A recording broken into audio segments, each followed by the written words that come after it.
So just allowing your words to just gently fall to wherever they want to fall.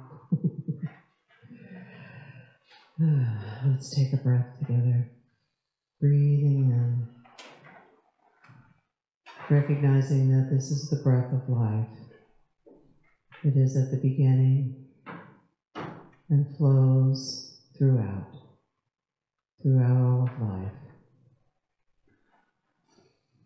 It is this collective breath that we share together. Nothing that we need to automate or make happen. It just happens on our behalf.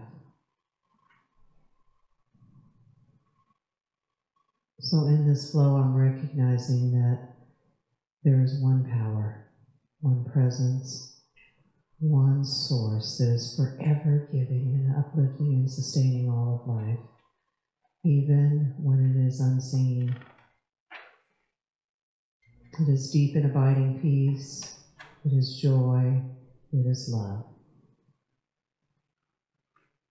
And it is moving and expressing right here as life itself, the allness of life. And so I'm recognizing that my very breath is expressed and known in this life collectively. And I'm so thankful to know this truth.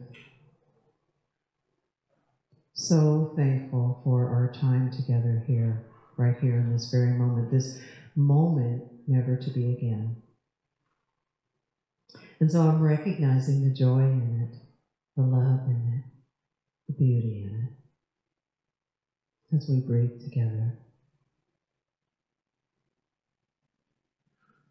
So I claim and affirm that this time is a divinely appointed time for us to gather and to explore and to revel in and to know more deeply who we be. Who we be in this thing we call abundance and prosperity. This givingness that's always available, and it's nearer than our very breath. And I'm so thankful for it. So I bless this time, knowing that all is well. Knowing that the love that is present right here is enough love to heal the world. And so I just allow myself to be in it. So I release now into that activity of love and law and great gratitude with an open heart, with joy in my heart. And I allow it to be so and to unfold perfectly with the perfect questions and the perfect answers that reveal themselves as we surrender into the great unknown. And so it is. Thank you, thank you, thank you. Let's see if the headset wants to behave. It may or may not. We don't know. Okay, so those of you that were here last week, got the worksheets on clearing out resentments and all the gunk from the past. How'd that go?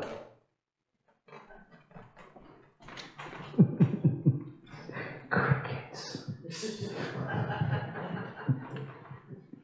So I'm just going to go out on a limb and say it didn't happen. I did it a little bit. Okay, you willing to share how that went for you? Well, I noticed the resistance to doing it. That was the thing. So that I noticed the recording out of I noticed the resistance in not picking up the paper and doing it. But then when I was willing and I just picked one thing off the page and focused on that and told the truth about that, it was very freeing. It was Awesome. very freeing, yeah. Awesome. It's interesting how challenging it is to tell the truth about stuff that we already know the truth of. Isn't that interesting? Because here's the thing. There is nothing in your past that you weren't present for. Right? There are no surprises. There's nothing that you're going to learn about an event or a circumstance that you've already lived through that you don't already know. But we approach it like there's some big ghost that's gonna get us that we didn't know about. You have been present for every moment of your life.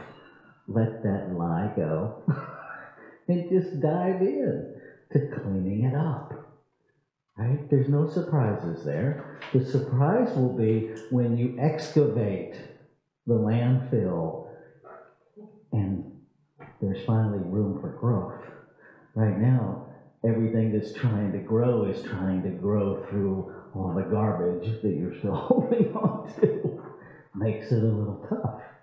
All right? For those of you that weren't here, I do have more sheets, and I'll give those to you at the end. I'm not going to give them to you now because then you'll just be looking at those and not paying attention to what we're doing now, because I know who you are. You know how I know that? Because I'll be doing the same thing. All right. So today, we're going to go through a process of identifying our what. What do you want? What do you want? And we're going to keep going through it. Let's see, we got 2, 4, 6, 8. Perfect. We got 10. And so once we outline what this process is going to look like, we'll partner up and help one another talk this through. Because what most of us tend to identify as our what is a where, a when, or a how. Okay? The what that we're looking for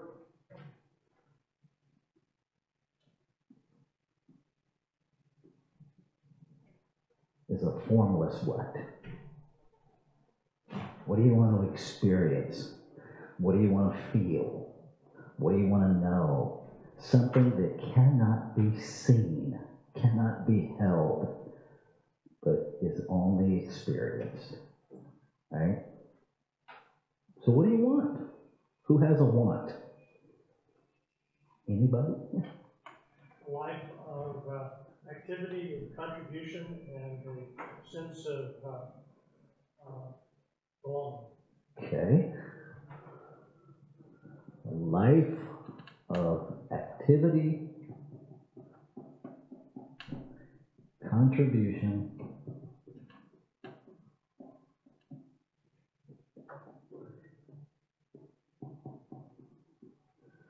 a sense of belonging.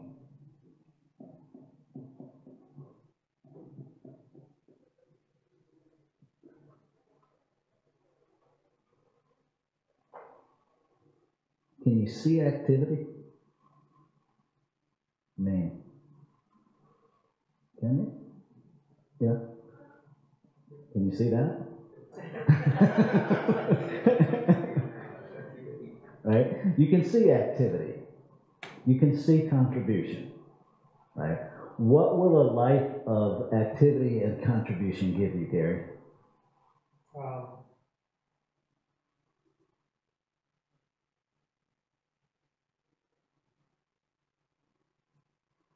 Partly it's belonging. Okay. Partly it's a self-satisfaction of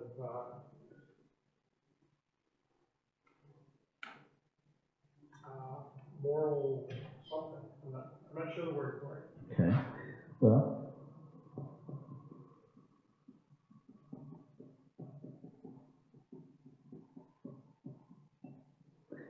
can you see a sense of belonging? No. You can see the evidence of a sense of belonging, but you can't see a sense. It's unformed. Can't see that. Okay? Self-satisfaction, can you see that? Nope. So these two are quite perfect. Then the question becomes, are you willing to just hold in consciousness a desire to have a sense of belonging, a desire to be self-satisfied? Right?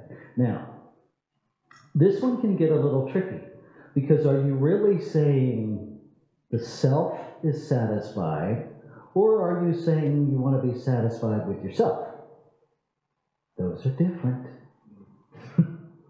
Right? So we have to get clear on what we're holding in consciousness, because if I use the term self-satisfaction, and my real thought is I want to be satisfied with myself, I'm operating from dissatisfaction, and I'm going to get more of that.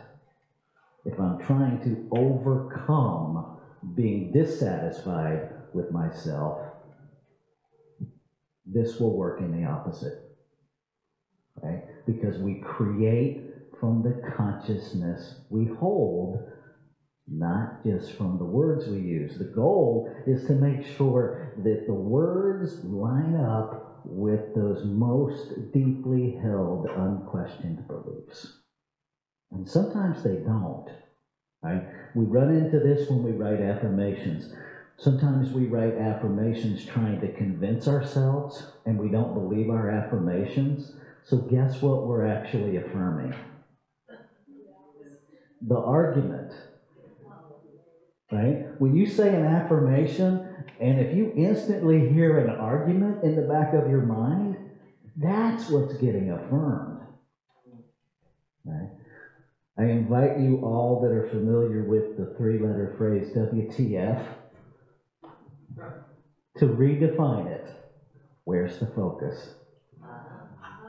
See, y'all thought I was going to say something else, didn't you? Where's the focus?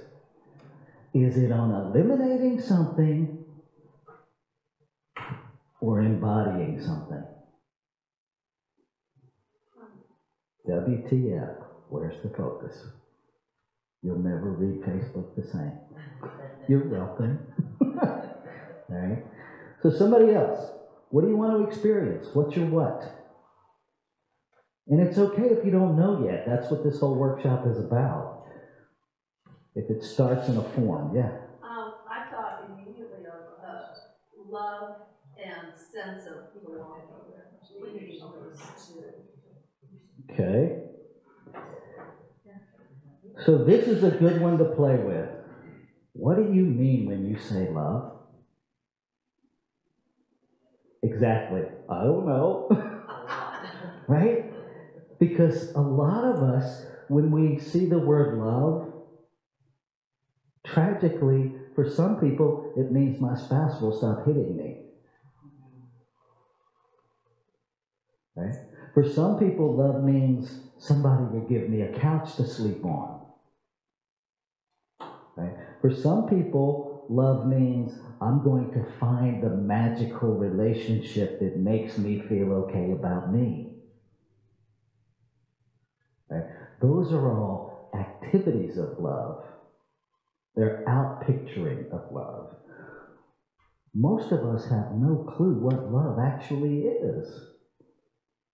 You know, what kind of love are we talking about? Are we talking about friendship level love? Are we talking about romantic love? Are we talking about the agapeo love, which is how creation loves us, which is 100% unconditional? That even if somebody is standing there with a torch and burns down your house, you love them? Free of judgment, free of condemnation? Is that the kind of love we're talking about? Might be different for everybody. You got to get clear, what is it that we really want? Because love is quite intangible. We see the evidence of it, but we see the evidence of the kind of love. Right? Because the evidence of how much I love Joe is going to show up very differently than the evidence of how I love Deborah. Well, me and you are in trouble, Joe.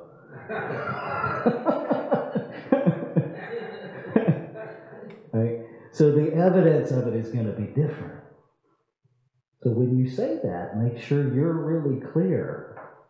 What are you actually wanting? If you're not, when you say, I want my what is love, what picture comes to mind? So when you say that, what picture comes to your mind? use the word love, I associate with my, kind of an affirmation I have, which maybe, who knows, but this affirmation, I'm the loving and lovable child of God.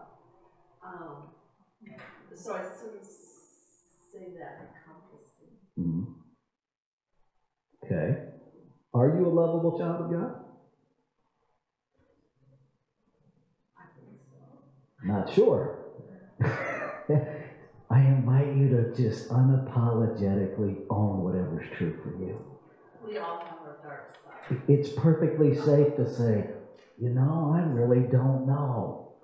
Because then, see, that'll lead you to the what.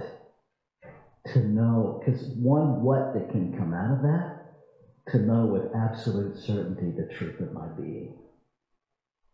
Because when you know that, you will know that you are a lovable child of God. Totally untangible, right? But it opens up a whole world of things. Does that make sense, folks? Or have I lost everybody? Right? I'm getting it. Cool. Thank you for your honesty. So somebody else give me a what? A nice, concrete, inform what? So we can see how to work through this. Yeah. I would like to have an abundance of money, Okay. or abundance of wealth, or however. Abundance of what? I would say wealth, whichever, which way. Money might be. Well, which one do you want? And I'll tell you why. Wealth.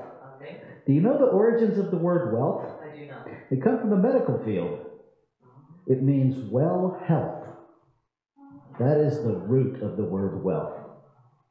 So do you want money or do you want well health? And I say every day I'm abundant in wealth and health. So Uh-huh. I thought, okay. But you said concrete, so I thought of money. Okay. Okay. Now, here's where it gets tricky. When will you know you're there? Ooh. If you have 1,000 pennies, do you have an abundance of money? One could say. Yeah, right? You've got a big pile of pennies, right? Especially a 3-year-old would be very happy. Right? What will an abundance of money give you that is intangible? Say it. A sense of wealth. A sense of something. Wealth. Security. Peace. Sense of peace.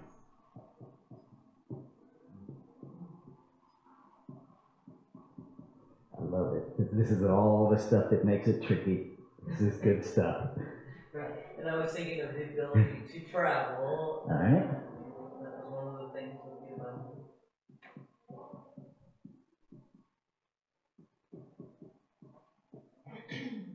Can you travel now? Yes.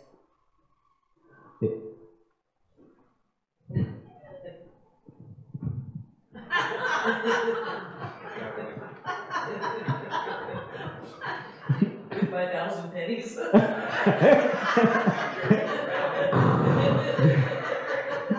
Right? Because what we tell ourselves is that I can't travel now. But we can. If you have mobility, you can travel. Maybe not to as efficiently as you would like. Right? It can get kind of fun to play with these and to go, well, I can already do that. So what do I really want? Right? I want to travel abroad. I want to travel by plane. I want to travel by boat. All of which boils down to, I want the freedom to move about planet Earth however I desire. Right? Right. Which also includes sitting still if you want. Because if you manifest the ability to travel, it doesn't mean you're going anywhere. It just means you're able to. Right? The idea that this is tied to that is not true. Has anybody ever traveled without money? Yes. Yeah. But we buy into our socialized conditioning that money gives me the ability to travel. It's just one way it shows up. Somebody offering to take you on a trip can be a way that it shows up. Right? There's all kinds of ways for it to show up, but we limit ourselves. So this is about pinpointing, there's a limit there. Okay, if I remove that limit, now what? Now what? Now what's my what? All right, and we just keep doing that. I want to tell you right now, there is no end point. There is no arrival point where you have it all figured out. Right? Do you know why that is? Because we're having a human experience. Well, we are having a human experience, but we're infinite desire expressing. So every time you express a desire, right? Go to our pumpkin. Mind funnels your desire into the activity of law. The activity of law acts on your thought and manifests it in form, function, and experience. When you experience that, you have a new thought, right? Every time you manifest something, you're like, huh, and the thought machine starts. Well, guess what happens? Whoop, that thought comes back up. That's this whole thing. It's a cycle. So now that new thought's being acted on by spiritual principle, by law, manifestation. So it's continuous. Creation is a continuous, never-ending, glorious cycle of expressing itself. Right? So don't try to find an end. Just be in the play. All you're doing is practicing this process that Florence Scovel Shinn talks about of getting out of your reasoning mind and learning to hear your intuition. What does your heart want to express? What's something that's in you that wants to express that the minute you think of it, you go, hey, I'm not saying that because people will think I'm crazy. Right? That's your intuitive. Those things that make you so uncomfortable because you can't yet imagine that it's even possible. Those are the deep ones. Those are the ones you want to play with and go, huh, didn't know that was alive in me to express. Right? And instead of running from it, lean into it. But in order to do that, you just stay focused on the what. Stay focused on the mind-numbing, crazy idea that you have no idea how it can possibly happen. Right? No idea. Those are the best ones, because the minute we think we have an idea how it's going to all work out, guess what we do? Block it. Get in the way. We get right in the middle of it going, I gotta figure this all out. Right? And then we miss the cues. You may be driving down the road and the very thing that ignites your next step is something on a billboard that doesn't even relate in this human realm that goes, oh, and you follow that nudge, and it leads to the next nudge, and it leads to the next nudge. And all of a sudden, you're having this amazing experience going, never saw that working out that way. Right? You ever had one of those? Where you're just surprised at the outcome, and all you did was just go, all right, let's try this. That's what's available to us all the time.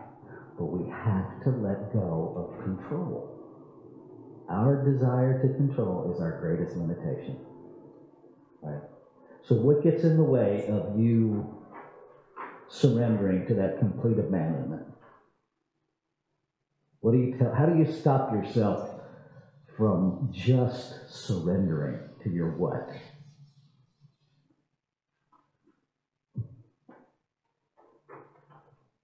Well, if I tell myself if it's gonna be, it's up to me, and I have to have to leave, then it's a hard to surrender.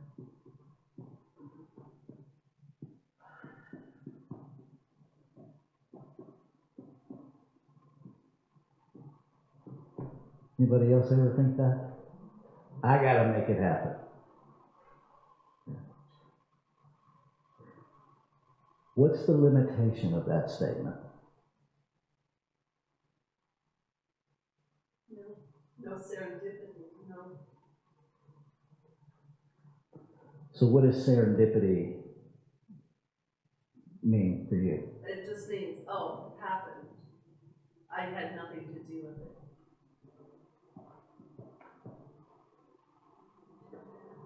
How the heck do you spell serendipity? Serendipity. Maybe. I don't know. Close. We know what you're talking. This is why I'm not an English professor. What's another limitation? No leverage, no community, no God.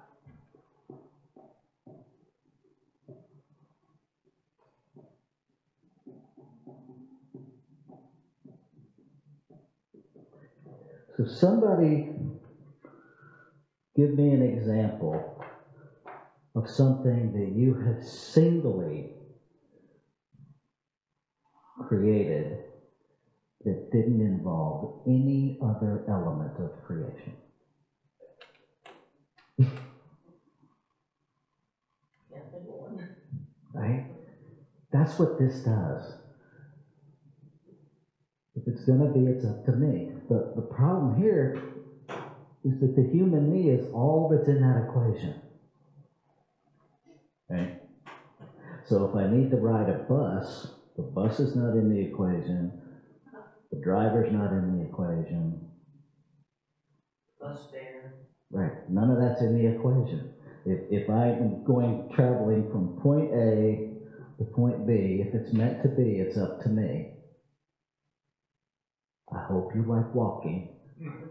But even that doesn't eliminate the rest of humanity because you're walking on a road somebody else built. Right? There's always somebody else involved. Always. So, what's operating, and this goes back to last week, what's operating from your past that says the only way I'm successful is to eliminate everybody else? There's a wound there. Right? That's what's driving this. So guess what you will create? More abandonment, more woundedness, more aloneness. Because this isn't about creating your what. This is about excluding everybody else from your creative process. And so that's what you will do. Right? And if you're like most people on planet Earth, that will be experienced as loneliness, as resentment, as self-pity, which will then validate, see, nobody's available to help me. And there you will stay.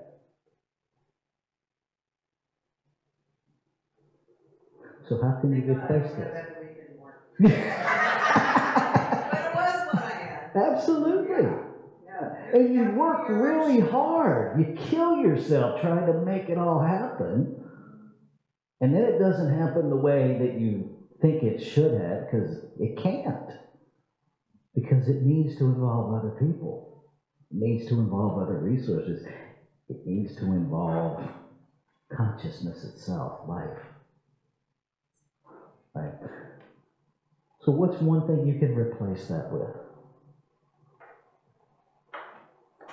It's up to the universal source instead of me. Mm-hmm. Universal source.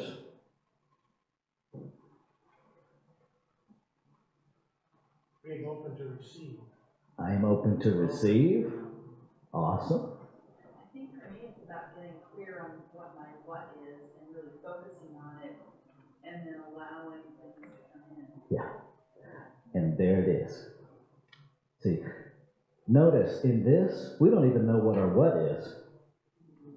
It's gotten lost. It's gotten reduced to it.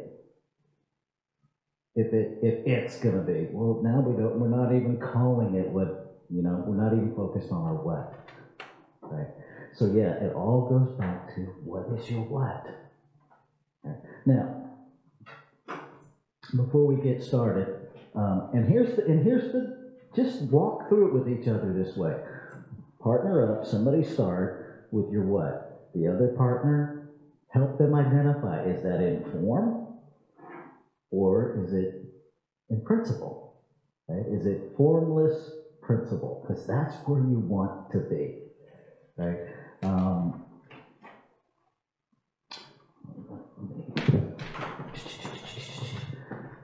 Do I still have my what with me? Yeah.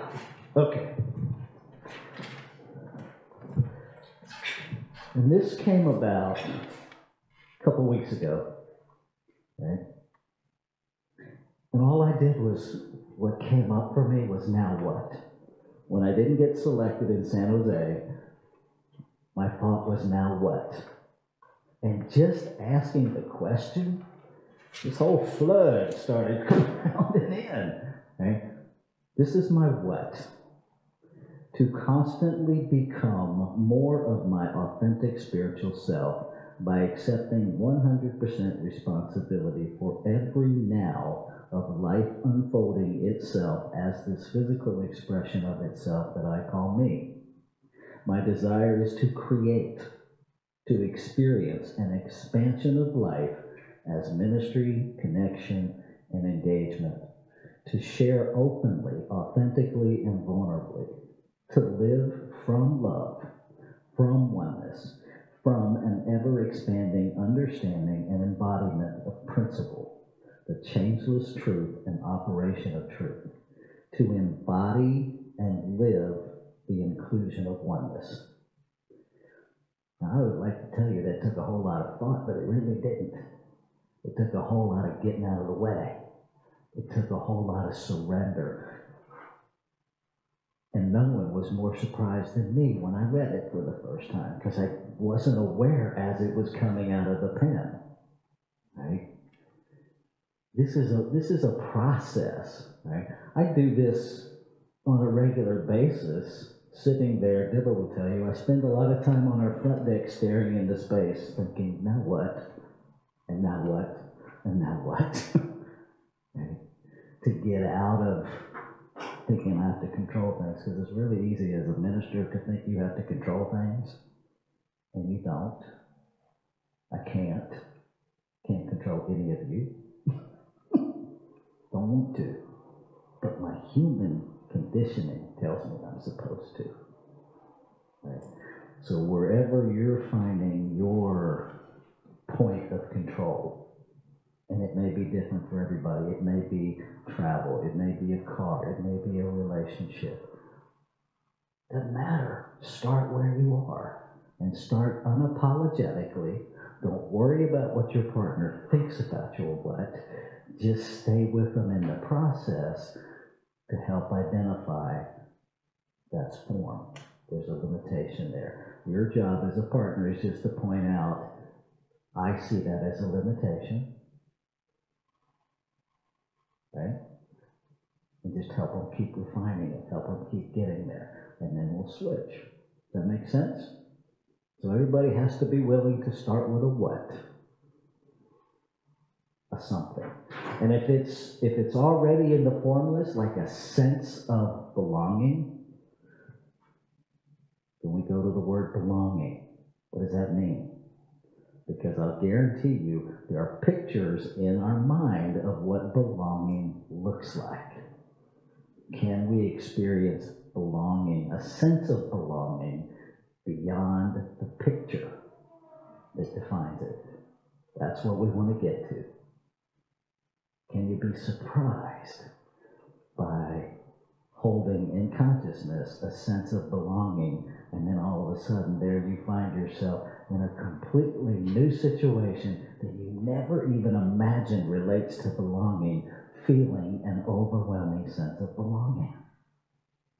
That's what's available to us. But we got to get past our limitations. Make sense? Okay. So it's 5 after, so we'll go for, let's go for 10 minutes, and then we'll switch, and then we'll go for 10 minutes, and then we'll wrap up.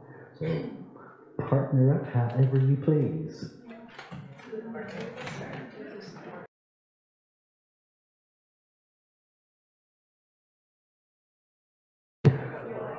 Let's all come back together. How was that? You learn anything about yourselves? I like to go to work.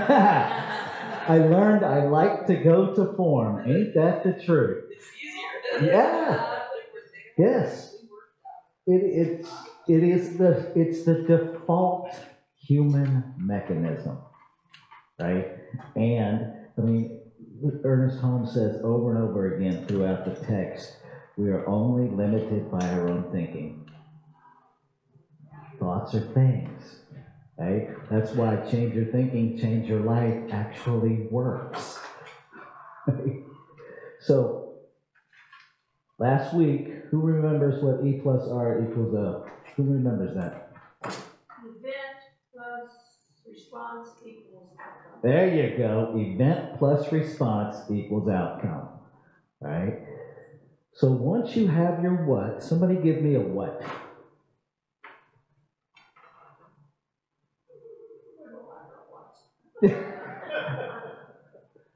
Open to spirit. Okay.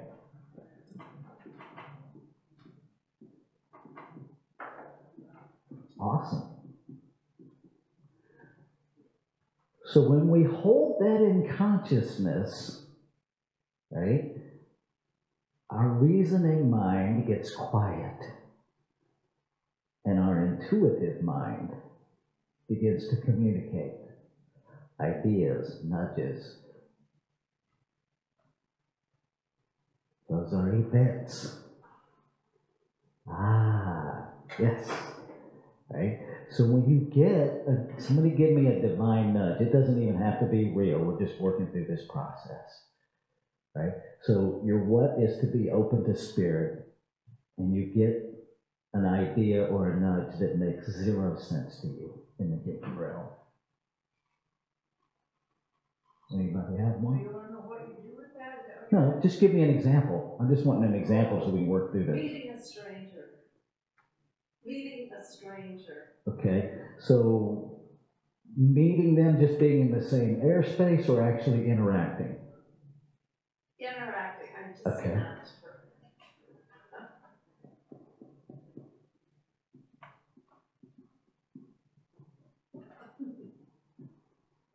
And I will tell you, you couldn't have picked anyone more stranger than Carol. So. Okay. Good. Being open to that. I could say that and get away with it. So interact with a stranger. You're just driving down the road, and all of a sudden you get the divine idea to interact with a stranger. Now you're at a point of choice. What do you do? Go to the coffee shop. Okay?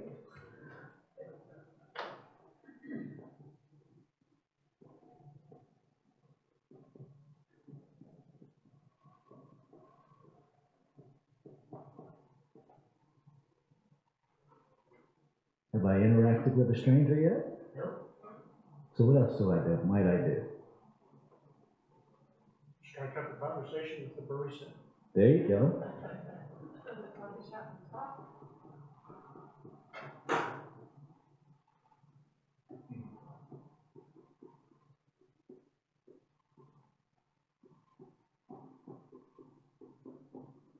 Now,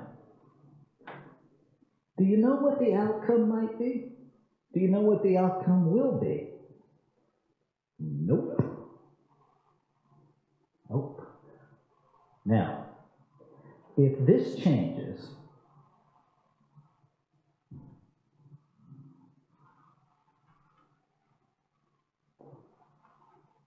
if we get a divine nudge to talk to a stranger, and we're terrified to talk to strangers, if we still have stuff operating from our past that says strangers are not safe, and so we say, nope, which is a response, and we don't do anything, what's the outcome? No divine nudge, or. Well, you got the divine nudge. Oh, I mean, no further. Right. I should say that.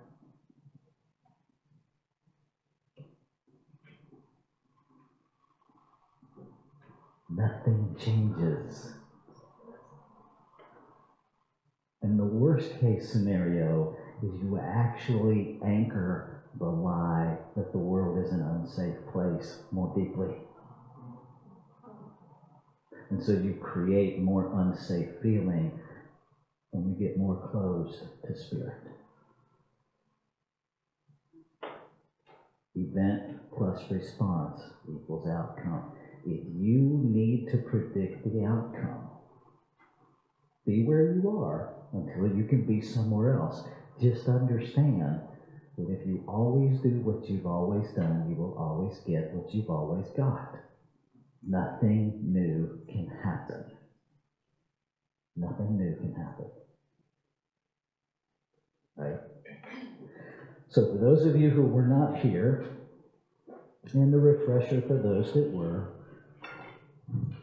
who wasn't here that needs the handouts from last week? Who needs new handouts that was here last week?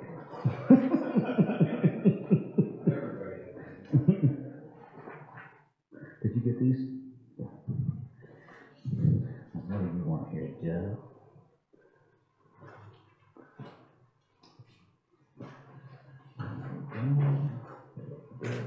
You live with the source.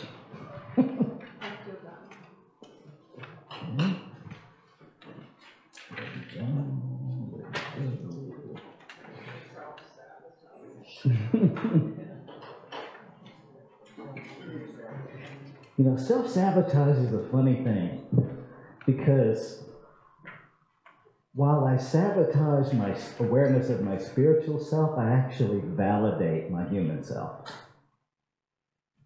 Isn't that interesting? We call it self-sabotage, but something's getting validated. And part of our journey is to get to that. If, you know, I really invite you, do this stuff free of any guilt, shame, or blame. Get rid of the finger pointing. Stop shoulding on yourselves, because it just makes you smelly. Just stop. Stop shoulding on yourself.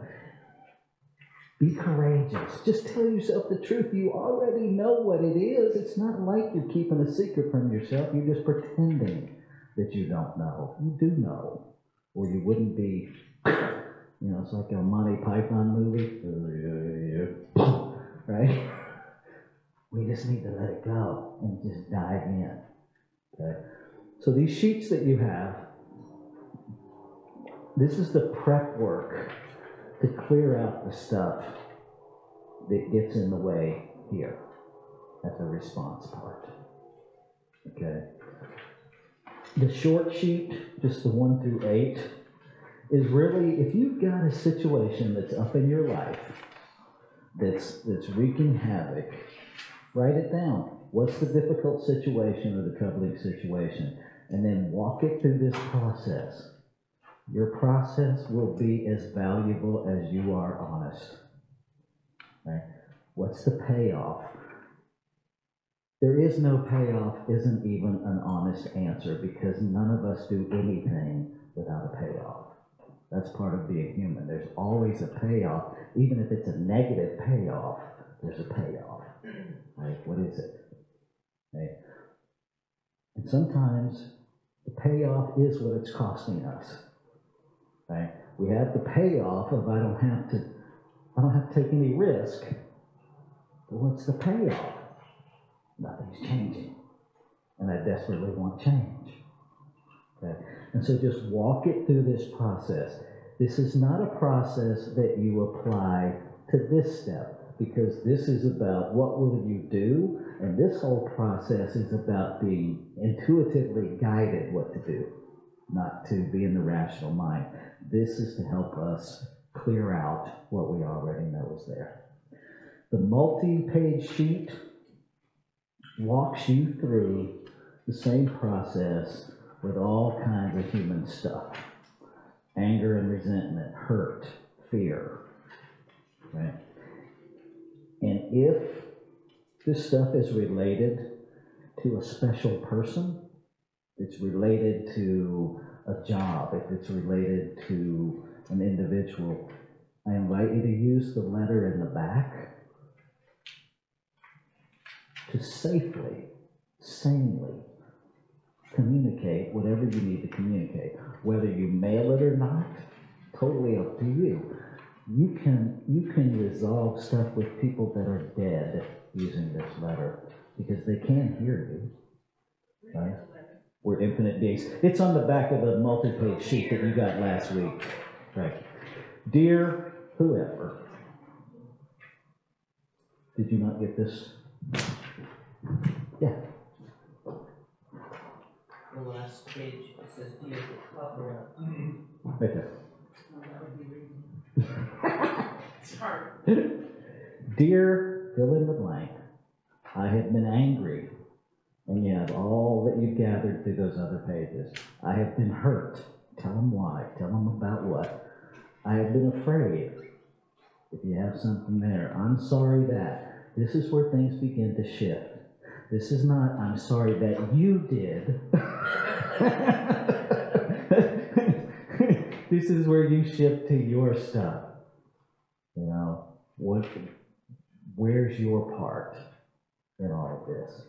And then, what do you want or desire? Okay? It may be to never, ever lay eyes on you again. That's okay, if that's really what you desire. Right?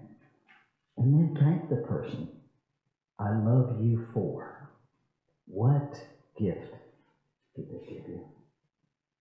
Even if it's just the awareness that I don't want to be around people that act like you. Right? There's always a gift somewhere, but we got to get the garbage out of the way to find it. Okay? And then the most powerful thing, I think, is that last one, I choose. Choose your response. Moving forward, what is your choice? I choose to release you. I choose to see you as wildly successful. Whatever it is. Even if you're so deep in the process that what's true for you is that I choose to continue to hate your guts until I'm done hating your guts. Be honest enough to write that down. Because it doesn't serve you to sugarcoat your own beliefs. It doesn't help. Use this stuff to do the mental excavation that will set you free. Okay? And then you have the stuff from today.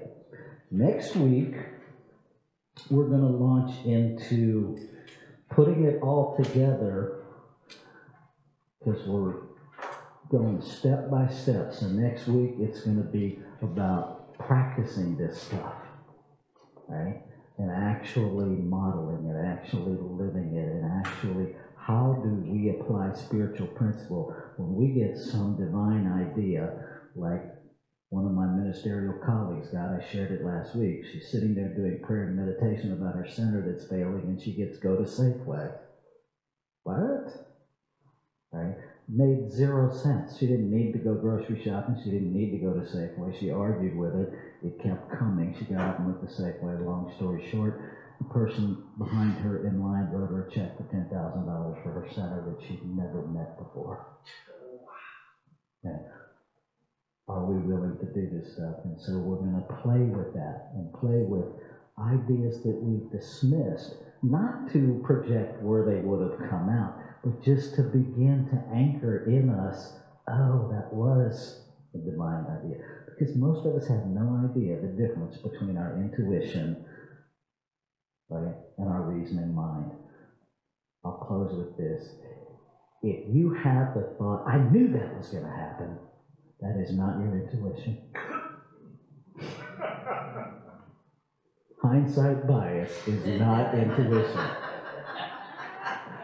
You're just, that's hindsight bias, and all you're doing is validating your own belief that what you think you know is actually what you know.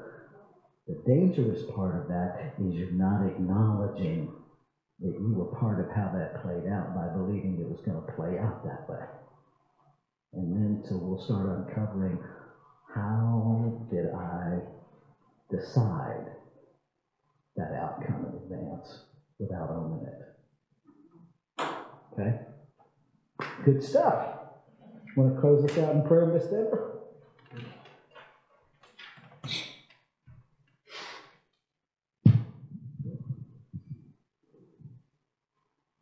So just allow yourself to take a breath in, recognizing that this breath is the breath of spirit.